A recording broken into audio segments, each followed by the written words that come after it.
All right, so this is the DATOU Boss. I'm gonna need to connect a few of these wires. I'm gonna do the solar input, which is over here. A beast. Now this battery is no joke. It's 100 pounds. It's 98 pounds. Yeah, I don't care about that.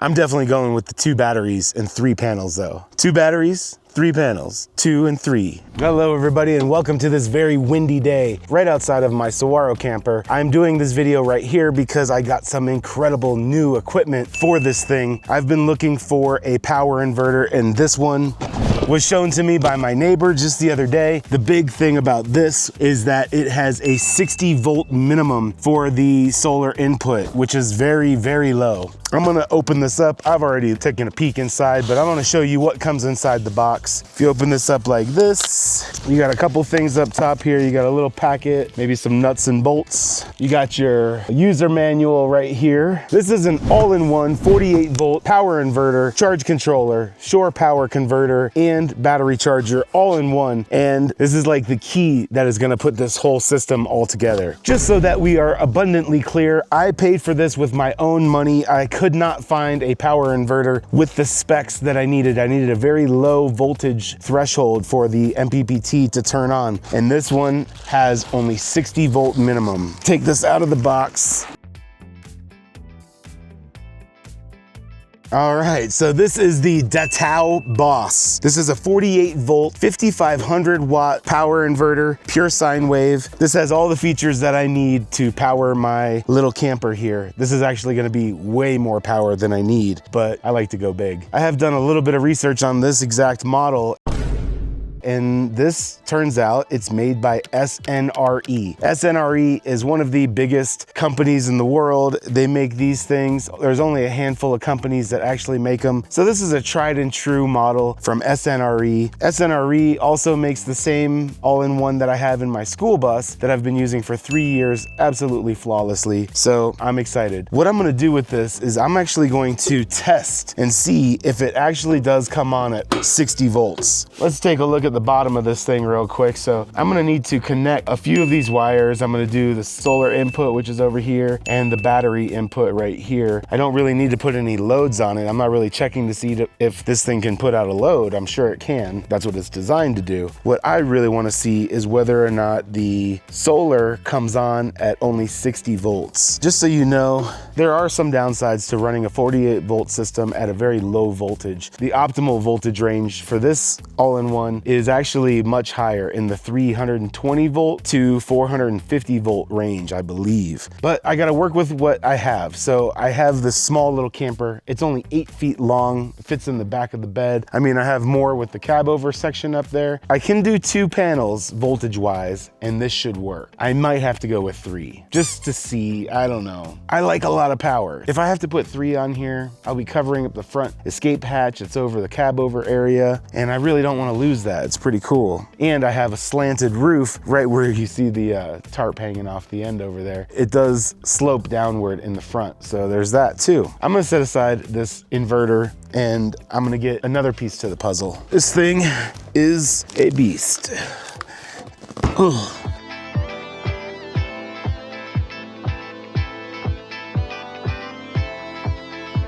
That DATOU Boss did come with a couple things here. It looks like it's got 2 anchors so you can hang this properly. And then it's also got this 150 amp fuse. It looks like it's just a little tiny guy, but we'll see. And then there's some nuts and a couple of washers. Just wanted to include all the parts in the DATOU Boss. All right, moving on to the next piece of the puzzle is this. I've always wanted one of these. I've had friends that have had them. I've recommended them. I've installed them, but I've never actually owned one. This is the Apple of solar products as far as high voltage systems go. This is a server rack battery. It's got the instruction manual here. That's what we're looking at, is the EG4. I believe this is the 2nd gen EG4 server rack battery. Let me see. I'm pretty sure this is the 2nd gen. Take this out of the box. Oh, I know what I'm gonna do. We're gonna do this on the flip-flop. Now this battery is no joke. It's 100 pounds. It's 98 pounds. So it is very, very heavy and kind of difficult to maneuver. So definitely want to be careful when you're handling your own battery.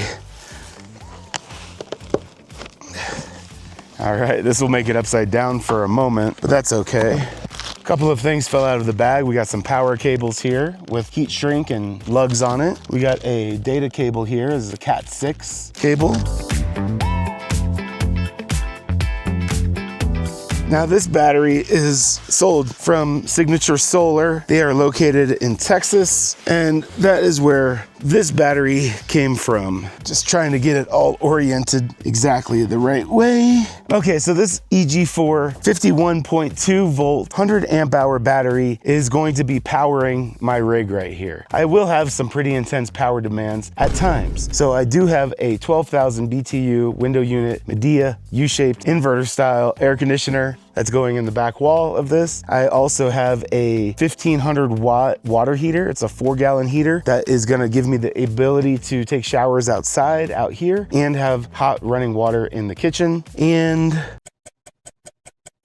I will be from time to time using an Instant Pot or an air fryer. And on top of that, I'll have a refrigerator running with all of my internet gear, including Starlink, a Cootie router, and 8 cameras from Reolink and an NVR. There is actually a lot of tech going into this, so that's why I'm hoping 2 panels might be enough. Another thing I could do is add another server rack battery, but I really want to just hook up one for now and see how well it works and how much power I got and all that kind of thing. If I got to add another one, I can easily throw another one right on top of this one. So this is my combo for my camper. It'll be situated something like this. This will be on the back wall up above the EG4. Wiring from the EG4 will go directly into the inverter. There's not much else to it. The only other thing I'll need is a breaker for the solar that's coming in. I'll also want to add a DC to DC converter that goes from 48 volt down to 12 volt. I will be wiring that from the battery, and that might be in the space here with a breaker with a little fuse panel. Okay, so here on the side of the inverter, it says full load MPPT range, 360 to 430 volt DC. My panels aren't gonna be anywhere near that. We're talking 80 watts if I have 2 panels, 120 watts if I have 3. So I might want to jump up my voltage as much as possible to get the most out of this. What's gonna happen is I just won't get the maximum power that this is capable of. I'll get a smaller, if I have 800 watts up there, I may not be able to bring in the full 800 watts. But for the purposes of this video, I'm gonna be hooking all this up right here, really rough, and I just wanna see if the panels turn it on and can charge this battery. We'll see how it goes. One thing I can do is I can flip this battery on and I can see what the state of charge is because there's 4 LED lights right here that indicate 25, 50, 75, and 100%. So I flip the breaker. I just like to give everything a second. Turning this on now, it should be booting up. All right, we got lights, and it looks like we're around 75% state of charge. I have 3 of the indicator lights on the battery, which is great because I have a little bit of room that I can charge this thing from my panels that I'm gonna hook up all just makeshift for the moment. I'm excited. Okay, so the first thing I'm gonna do here is take off the cover for the DATOU Boss. I like to use my Leatherman because the Phillips head on it is actually really amazing. Tiny little screw.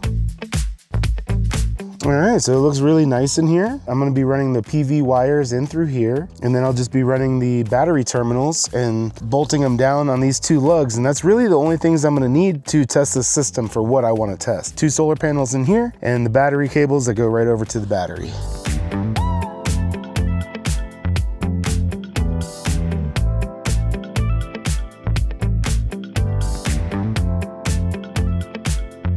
All right, so far I do not have anything on, but I have the battery connected to the inverter. That's all it takes to make this thing turn on. I have my solar cables here ready to go to plug into the panel, so I'll take those over there in a second. Let's flip this thing on. Battery first.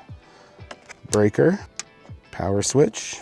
Oh, it's already doing stuff. And oh, the inverter was already on. I didn't flip it on, but it was already on, so off to the races.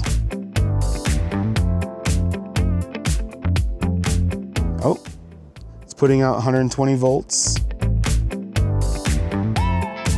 52.7 volts. So now I'm just gonna hook up the panels and we'll see how it goes, but I'm gonna turn the inverter off for right now. And then I'm also gonna turn the battery off for right now.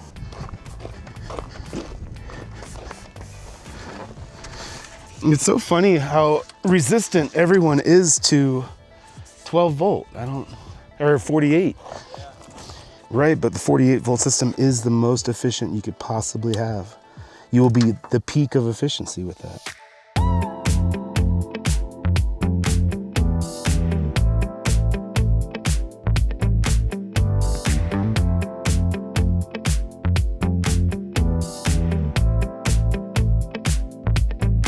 Will you flip on the breaker to the battery and then the power switch? Oh, it takes a while. I forgot. The battery's not even, booted up.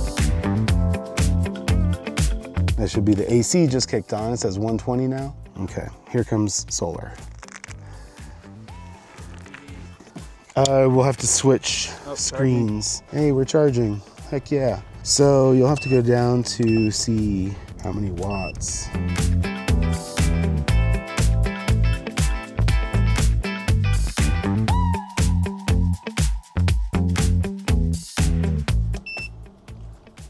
Oh, maybe that. Is that watts? It's hard to read. Yeah, that's a W. So that's what you're getting watt-wise. Oh, so I'm getting 65 watts.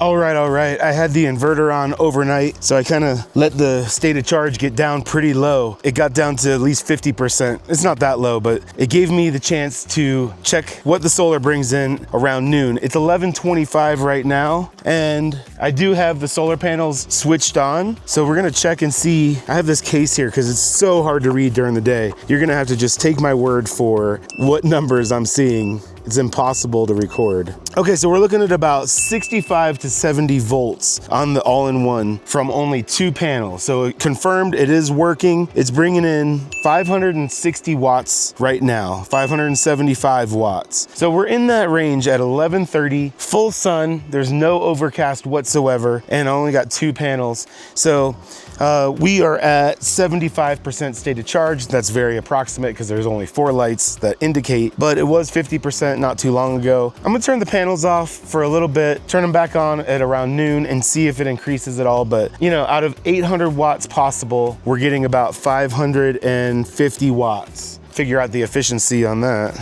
Okay, so 550 watts out of a possible 800, that gives us 69% efficiency of what we could possibly have. It's not great. It kind of solidifies my reasoning that I'm gonna add 3 panels. I think I'm gonna do 3 panels on the roof. They're gonna overhang the back about 6 inches, but I'll be able to keep my front roof hatch. I think it's a perfect plan. 1200 watts possible. I'll be bringing in closer to 900 to 1000 probably at that range. I think it's gonna work great. It'll be fine. Another thing that I've been thinking about is these batteries right here. These are from Wire Tech. These are available also at Signature Solar, just like this EG4 battery is. The downside to having this EG4 battery is that I can only do one with BMS communications. I can't mix the 2 different brands, but I do have 2 of the Wire Tech 100 amp hours. So I'm gonna put the EG4 aside for now. I'm gonna hook up these 2. I'll have complete BMS communication between both batteries and this all-in-one inverter, and I think it's going to be incredible. It's gonna be a lot of power. To give you an idea, this is the same amount of power that I have in my bus. My bus is 200 amp hours. I have 2 server rack batteries in there. I have a Calfa 5000 watt all-in-one inverter, which is also made by the same company that makes this one. It's SNRE. This one is DATOU BOSS. That one is Calfa, but both made by SNRE. This has an operating system I'm already familiar with. I've seen some other reviews on YouTube about this, and it appears to be a great unit. But I think this is also a special gem with that 60 volt minimum. It's totally charging and operating off of only 2 panels. Amazing. I'm gonna wait till the sun goes down a little bit, then I'll be busting these open and showing you what comes in the box. I'm gonna wait for it to cool off a little bit. It's a hot day today. It's like 85 degrees. I'll wait till the sun goes down some, then I'll open these up, show you what comes in the box. Maybe hook it up to this power inverter. I don't really feel like I need to, but what I might do is start fitting them into the camper. I would really like to get this power system all going.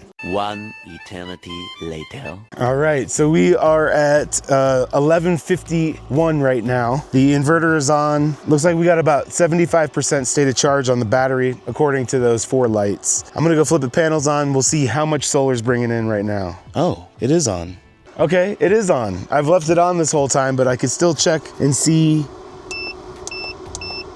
how much it's bringing in. All right, we're up to 575 watts, 65 volts. Yeah, we're sitting around 575 watts right now. So it's not too bad, you know? It is pretty warm, so those panels are pretty blazing hot right now, which cuts down on the efficiency. But if I add a third panel, I will be in great shape. I think keeping 2 batteries charged still might be a little bit dicey, but it's all an experiment. I gotta try it out, see if it works. I'm definitely going with the 2 batteries and 3 panels though. 2 batteries, 3 panels, 2 and 3. 200 amp hours at 48 volt is a massive amount of power. That is 10 kilowatt hours. That's the same size system that I have in my entire school bus, which I call the mothership. It has 2 mini splits on it. That's gonna be a lot of power for this 8-foot truck camper. At this point too, I'm just gonna leave it on and see how long it takes to get up to 100%. If this thing fully charges, I've had it off like half of the day. I keep turning the panels off so that I could test and see how much is coming in. So if I'm able to fill this up by the end of the day, I think that's a pretty good test. It'll definitely perform good on sunny days. So I don't know, 3 panels with the 2 batteries, it might work out good. AI says it will work out just fine. I guess I believe them.